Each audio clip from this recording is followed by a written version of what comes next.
What's up, everybody? Hope you're doing good. It's a beautiful day. Lovely, lovely, lovely. Thank you very much for stopping by. Very much appreciate. You see the clothes are changing. We're in colors now, okay? Winter's over. It's time to play, right? Well, I hope you're doing good. Thank you very much for stopping by. I appreciate you so much. I see you watching us from South Africa, from Zimbabwe, Namibia.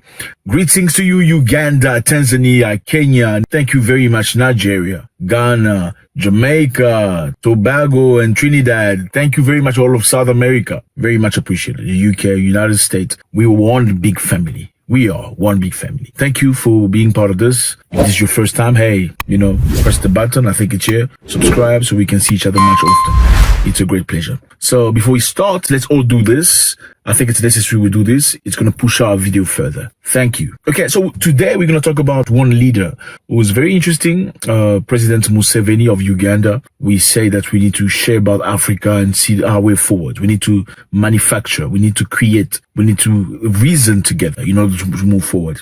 Okay, so President Museveni has been acting very strange as per the West lately. He has recently rejected some stuff. We're going to talk about it right now. For those of us who know, President Museveni recently said he doesn't need loans. He said, I don't need loans anymore. I need investors. We already have the money that we need. We have the resources that we need on our country. We need investors. We need people we can work with on the level of respect. He said that after the World Bank refused to give him a loan. They said they were not going to give him a loan anymore because he said in his country, men will not be with other, and women will not be with other. Okay, so he said that is their culture, that their tradition, and the world should respect that.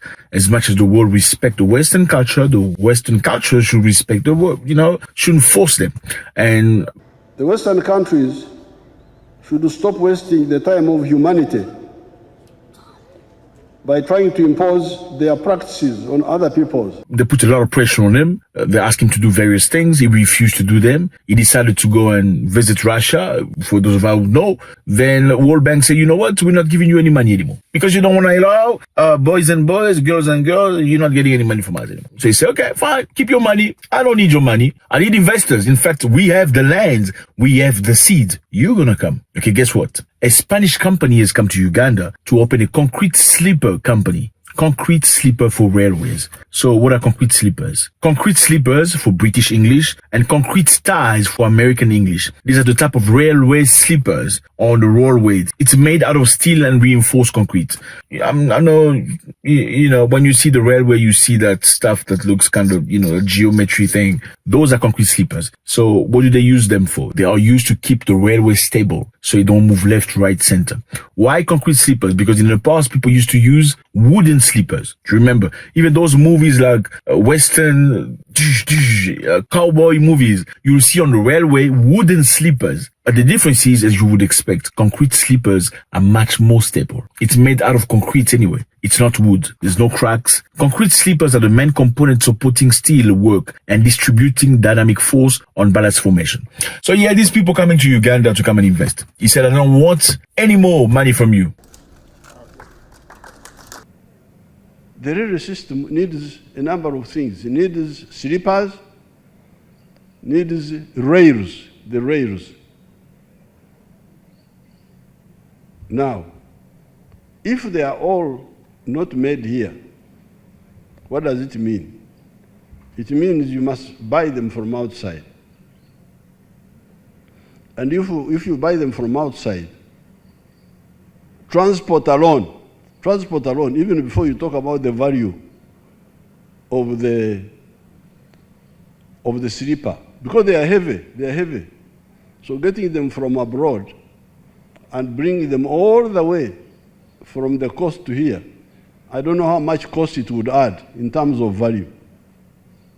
Therefore now, our Spanish friends have heard, and you have heard, what they are using here is local cement, as long as it is of good quality, local sand, and so on, local mitaimbwa. That's what is happening here. Now, this leaves us with the rails themselves for the standard gauge rail. We may not do it immediately because the rails need very good steel. But that one also we shall work on, because we are developing our steel industry in Kabale. We shall be able to produce the right type of steel that is needed by the railway system, not only here in Uganda, but in this part of Africa. You know how it is when you're threatening somebody too much. I'm not going to feed you anymore. I'm not going to give you any, I'm not going to do this for you. You get to a point where people get fed up and say, you know what, you can keep whatever you want to keep. Keep it. It's okay. Don't help me anymore. I'll find my own ways. Sometimes you think you're punishing somebody, but in reality, you are giving them the tools they need to be free. And I think very slowly this is what's happening with Uganda and many other countries. Okay, because the West threatens, intimidate, sanction. People getting used to that and trying to find alternative ways to survival. He said, like the South African president said, like the Zimbabwean president said, we are not exporting our goods anymore. We are not exporting raw goods, raw minerals, raw stuff, raw steel anymore. You're going to come here in our country. You're going to build the plant here in our country, and you're going to export finished product. Why do they need to do that? They need to do that so they can empower local people to get jobs, to get opportunity, and to get intelligentsia. So to have the knowledge. I mean, what's the use of having all these goods in your country, in Africa? You have diamond, gold, all that stuff, steel. You don't know how to treat and produce it, getting ready. You have all this stuff in your country that God gave you, but you don't know how to deal with it. Isn't that stupid? They just say, the Western countries say, we don't need your stuff. You can keep it. You have gold, diamond, uranium. What are you going to do with it? How are you going to eat from it? You don't even know how to deal with it. So the policies in Africa have changed. Some of the strongest African presidents have said, you're going to come in our country. You're not going to take the stuff away. You're going to come and treat whatever you're looking for here in our place. You're going to build the industry. You're going to equip the industry, and we're going to hire people of the country. So they said this railway concrete sleeper factory in Uganda has 90% local staff. The young Ugandan men and women have learned how to operate the plant, and I am in no doubt that one day we shall be 100% Ugandan operated, he said. That's the president. So he's looking after his people. He wants to see his country move forward. Yes, people steal, okay? But you need to see the work happening. And this man is making things happen for his people. Come to the country, build whatever you want to build, but you're producing here in the country. So you can enable the people to learn. You can enable the Ugandan people to get opportunities. You can enable the Ugandan people to know how the functionings of the things are. Let me tell you something.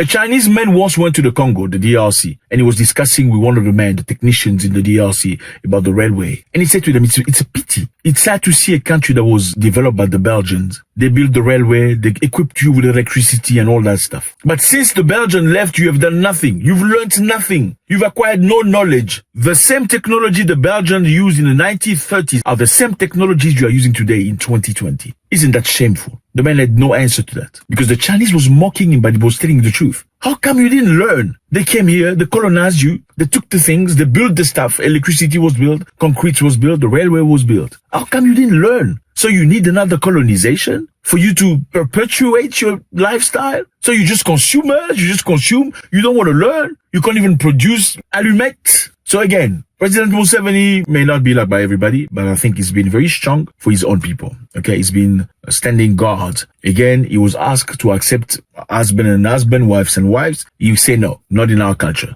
Okay, they cut the aid they were providing to Ugandans. They used to give money to Ugandans. They sent approximately $300 million a year to Uganda to help people living with HIV. Okay, so they sent money to help people living with HIV. Because the president said we're not going to allow men, women, and they say we're not going to send that money anymore. Now my question is, how does that affect people living with HIV? What does that have to do with the people with HIV? The poor people waiting for the money to be helped. Now you've cut the money off because of the president. I mean, how evil can you be? Really? Or unless, wait, hold on a second. Unless this has nothing to do with the people with HIV, then this has everything to do with control. Of course, so you want to give money so you can control people. If they can't be controlled, then you're not going to give the money anymore. I mean, if you were really trying to help the people with the HIV and whatever, why would you stop? Because the president doesn't agree with you. Doesn't make sense, right? So once more, congratulations to Uganda for looking for freedom. They don't want loans anymore. You can keep your money. They don't want help. We don't want you to help us.